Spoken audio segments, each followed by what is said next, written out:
네, 9장 들어갈까요? 예, 오랜만에 이제 시작을 합니다만 제가 사실은 건강 상태가 좀 좋지 않아서 좀 일주일 동안 좀 쉬긴 했는데 여전히 목소리가 좀 제대로 안 나옵니다. 좀 이해를 하시고요.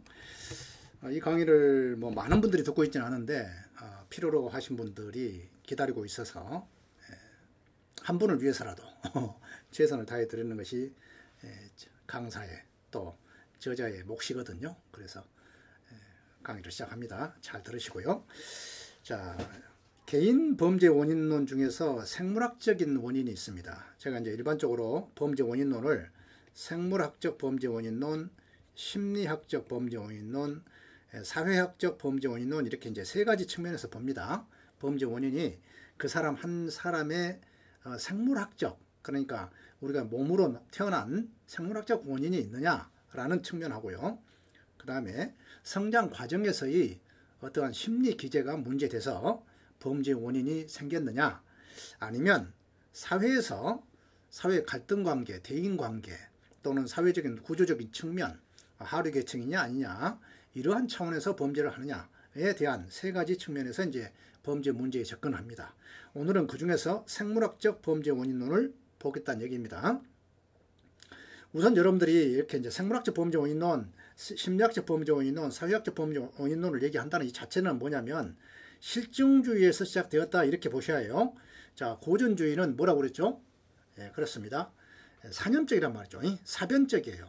생각을 가지고 이렇게 처벌하면 범죄와 형벌을 범죄에 대해서 이러한 형벌을 때리면 범죄는 줄어들 것이다라고 하는 예방론이긴 하지만 어쨌건 범죄 문제에 대해서는 모든 우리 인간이 똑같다라고 봤단 말이죠. 그렇지만 실증주의에 와서는 아니다. 범죄는 각각의 원인이 있다. 그 원인에 대한 설명을 위해서 나온 것이다. 그래서 실제로 증명해 보이는 이론들이 바로 실증주의 이론이라고 했습니다. 자, 초기 실증주의 학파는 우리 신체적 특징에 따라서 범죄인이 따로 있을 수 있다고 생각을 합니다. 그게 누구냐면 롬브로쪼예요. 그러니까 범죄인은 생김새에 따라서 있을 수 있다고 봤다는 이 자체가 굉장한 큰 발견입니다. 그래서 놈부끄럽소 이렇게 이제 암기하라고 그랬죠. 놈브로쪼는 신체적 특징, 우리 모양에 따라서 범죄를 하고 안 하고 하더라. 원래 범죄는 누가 하느냐 했더니 신체의 조건이라고 하는 것이 저 원시 사회로부터 우리 인류는 계속 진화되어 왔는데 일순간에 퇴보했다 이렇게 보는 거예요. 그런 차원에서 뭐 털이 많다거나 뭔가 이마가 튀어나왔다거나 뭐 다양한 형태의 어떤 특징들을 이제 본 겁니다. 그래서 그러한 것들이 원인이 돼서 범죄를 한다 이렇게 봤던 것이고요. 이 고링은 아니다. 무슨 소리냐. 내가 검토를 해봤더니 아니더라 이런 얘기를 해요. 그러나 범죄의 유전성은 그 신체적 특징이 문제가 아니라 그 신체적 특징으로 인해서 그 사람이 어떤 심리적 어떤 열패감, 패배감 이런 것들이 형성이 돼가지고 그러한 범죄성이 유전되더라 이렇게 얘기를 한단 말이죠. 신체적 특징이 아니라 그러한 특징으로 인해서 나타난 범죄적 유전성이 형성돼서 그것이 범죄 원인이다라고 얘기합니다. 그래서 고리를 걸어가지고 롬브로쪼를 반대한다고 그랬죠. 그랬더니 영국의 후턴이 다시 나타나서 무슨 소리냐, 내가 연구해보니까 롬브로쪼 말이 맞더라 이렇게 얘기를 합니다. 어쨌건 신체적 특징에 대해서는 롬브로쪼, 고링, 후턴이 연구했다 이 정도로 봐두시고요. 그 다음에 몸은 몸인데 신체적 특징인데 이건 이제 체격을 놓고 보는 거예요. 몸의 체격 있죠. 어깨가 떡 벌어진 친구도 있는가 하면 또 뺏상 마른 사람이 있고 또 배가 뿔뚝 나온 사람도 있고 그렇죠. 그런 측면에서 바라본 거예요. 체격계에 따라서 어떤 사람들은 어떠한 체형은 어떤 범죄하고 관계가 있더라.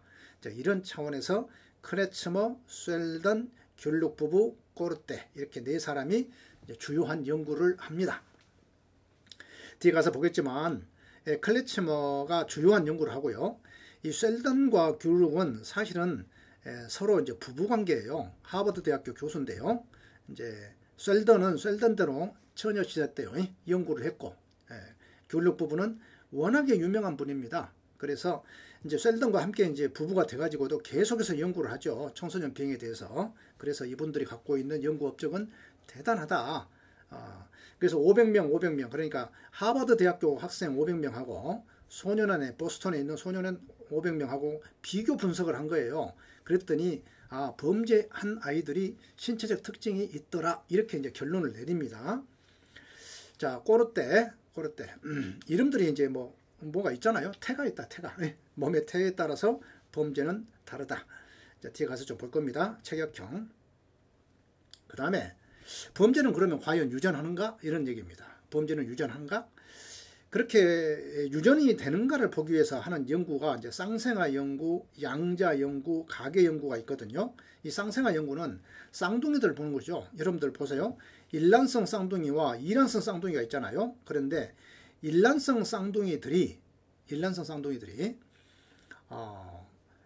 서로 간에 이제 범죄를 A라는 A가 있고 A-가 있잖아요. 그러면 A와 A-가 범죄 일치율이 얼마나 되느냐를 연구해 본 거예요. 그 다음에 이란성 쌍둥이 또 연구를 해봤어요. 그랬더니 일란성 쌍둥이들의 범죄 일치율이 매우 높더란 얘기야. 그렇다고 보면 범죄는 DNA에 의해서 이렇게 일치가 되는구나, 유전되는구나 이렇게 볼 수가 있어요. 그래서 쌍생아 연구는 그렇게 일란성의 아이들이 상호 범죄할 가능성이 매우 높다 이렇게 결론을 내립니다. 물론 이제 부정한 학자도 있고요. 그 다음에 이제 양자 연구는 여러분들 입양아 있죠, 입양아. 이제 친부모 밑에서 양부로 이제 갔을 때, 이렇게 입양이 됐을 때, 나중에 커가지고 이 아이가 범죄를 했어요. 그 범죄한 비율을 들여다봤더니 친아버지가 하고 범죄를 같이 했더라라고 하면 뭐예요? 유전성을 설명할 수가 있겠죠.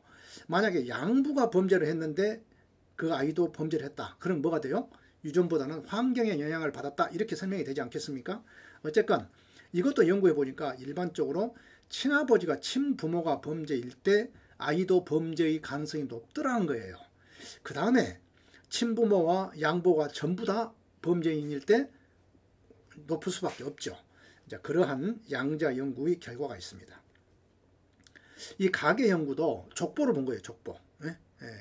범죄인들이 혹시 족보상에 그 집안에 유난히 범죄를 많이 한 사람이 있지 않을까라고 이제 본 거예요. 봤더니 그렇더라라는 거야.